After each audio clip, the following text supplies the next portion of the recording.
Salut les motions, aujourd'hui une vidéo un petit peu spéciale. J'imagine qu'avec le confinement, certains d'entre vous ont découvert les joies de travailler de chez soi. Donc moi je voulais vous faire un petit retour là-dessus parce que je sais ce que c'est qu'être freelance, donc je peux vous donner quelques conseils pour bien travailler de chez vous et être productif.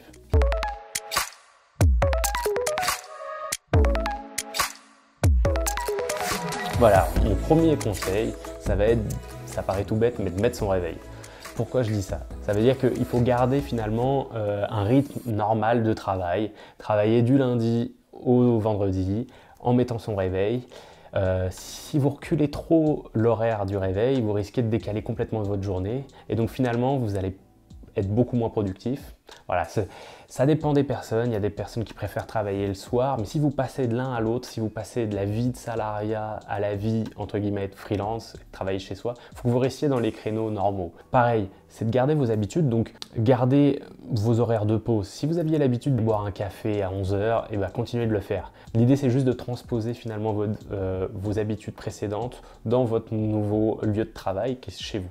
Alors ce qui peut être intéressant, c'est voilà, d'avoir toujours le rituel de la pause café à la même heure. Alors c'est sûr que vous êtes peut-être seul, mais dans ce cas-là, appelez quelqu'un à cette heure-ci. Peut-être appeler un collègue que vous aviez l'habitude de prendre une pause avec cette personne. Après s'être réveillé, mon deuxième conseil, c'est de s'habiller.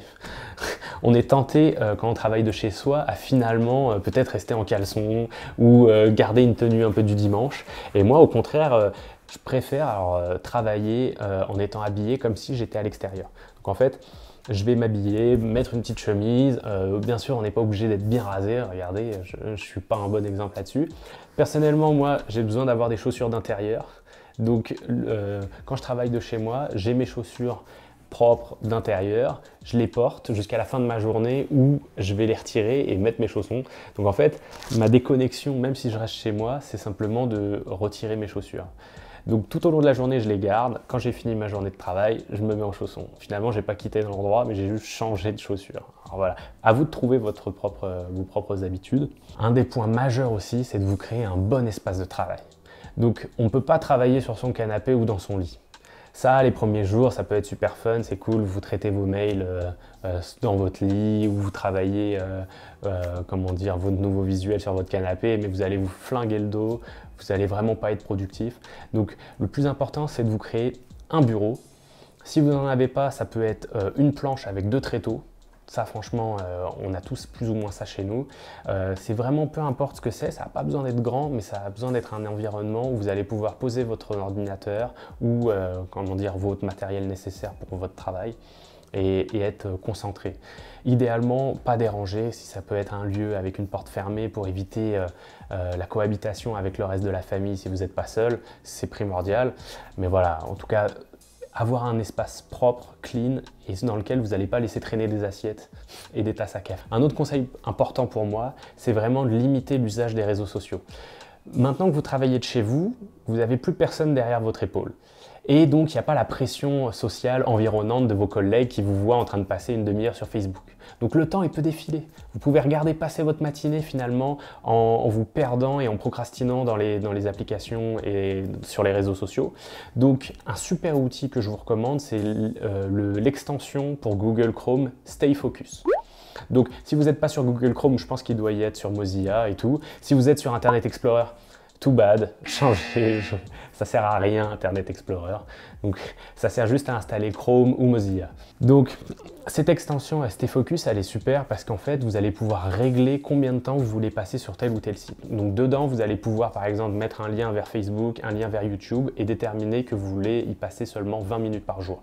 Honnêtement, pour moi YouTube je peux pas le mettre parce que j'ai tendance à beaucoup faire des vidéos comme ici ou sinon regarder pas mal de tutoriels. Donc voilà, ça dépend de votre usage, mais si vous n'avez pas de besoin, surtout évitez ça. Les recommandations sont faites pour que ça soit addictif. Donc tous les réseaux sociaux sont vraiment le pire ennemi pour la productivité. Tant qu'on reste dans les applications et dans les outils, je vous recommande d'utiliser la technique Pomodoro. La technique Pomodoro, c'est d'effectuer des tâches de 25 minutes, de rester complètement concentré pendant 25 minutes, puis de faire une petite petite pause de 5 minutes et de repartir sur un cycle de 25 minutes. Alors ça, c'est à vous de l'adapter. Moi, personnellement, je peux rester concentré pour des cycles de 45 minutes, voire 1 heure. Donc j'ai tendance à me mettre un petit timer de 45 minutes ou de 60 minutes en fonction de la tâche que je suis en train d'effectuer. Je reste focus à fond, puis après j'ai mes 5 minutes où je peux me sortir de mon bureau, marcher, aller dans la cuisine et puis revenir après m'être servi un petit verre d'eau ou quoi que ce soit. Donc voilà, vraiment, utiliser des timers, c'est pratique. En plus, vous pouvez comme ça, finalement, numéroter le nombre de temps où vous êtes vraiment efficient. Vous pouvez calculer le nombre de Pomodoro que vous avez fait dans la journée et donc savoir combien de temps vous avez réellement travaillé. Un autre conseil, c'est finalement de prendre conscience des tâches que vous avez à faire. C'est en fait de hiérarchiser les tâches. Et une tâche qui vous prend moins de 2 minutes à réaliser, vous la faites tout de suite. Par exemple, vous recevez un mail, c'est quelque chose auquel vous pouvez répondre en moins de 2 minutes ou que vous pouvez effectuer tout de suite. Donc faites-le tout de suite. Sinon, vous notez ça dans un bloc-notes et vous notez en début de journée, vous consultez une fois vos emails et vous consultez les tâches que vous allez devoir réaliser. Ensuite, ce que vous allez faire, c'est que vous allez prioriser et les tâches les plus importantes, celles qui doivent absolument être faites ce jour-ci, vous allez les faire en premier, dès le matin. Puis après l'après-midi, là où vous êtes un peu moins productif car un peu fatigué après avoir mangé ou quoi que ce soit, vous allez faire les tâches qui sont moins nécessaires, moins essentielles. Voilà, un autre conseil aussi, c'est de limiter les vidéoconférences. En ce moment, tout le monde veut faire des vidéoconférences avec Zoom. C'est bien, mais franchement, faut pas que le confinement vous oblige à être encore davantage en réunion. Personnellement, je déteste les meetings. Quand je dis ça, c'est les meetings inutiles. Donc là, si on vous sollicite et qu'on vous appelle peut-être 5-6 fois par jour, il y a un problème. Normalement, vous êtes censé pouvoir être autonome et vous n'avez pas besoin de ça.